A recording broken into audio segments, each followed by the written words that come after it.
2個鐘啦。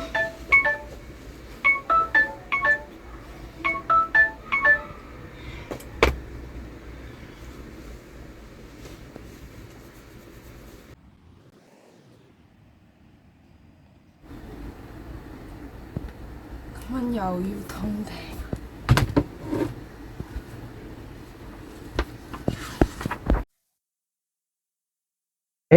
我有一條咧唔係好識得點做啊，好似係第3條，唔知自己有冇錯到咧？第3條呢條好多陷阱嘅喎，好多人咧以為要揾佢嘅 radius，但係其實要揾佢 slant height 啊。死啦！我好似做錯 step 喎，真係咁唔小心嘅？點解人人都做到，得我做唔到嘅？哦，咦？咁咪開唔到方咯？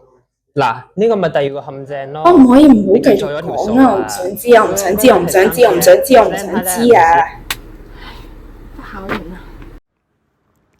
project 安排俾你個 part，你做唔做到啊？使唔使我哋幫下你？你啲資料好緊要㗎，關乎我哋所有人後面要做嘅嘢㗎。唔使啦，我呢2日搞掂咗之後再 send 俾你哋啦。喂，開飯啦！今日晏晝食外賣啊！知道啦。幫手啦！淨係識望住部電話，我做緊英文 project 啊。一陣做唔得嘅。今日學校未做完嘅。今次再測驗考咗成績未？係啊。幾多分啊68。你賺下咩啊？得68分？日日翻嚟同人吹水睇電話，最尾考得到68分？煩唔煩煩？有咩好煩啫？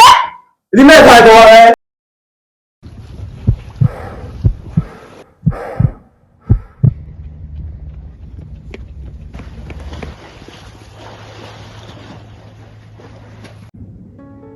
其實你呢排係咪好大壓力啊？功課又多，測驗又多，點會唔辛苦啊？再加上我好努力溫咗書，啲成績都係咁。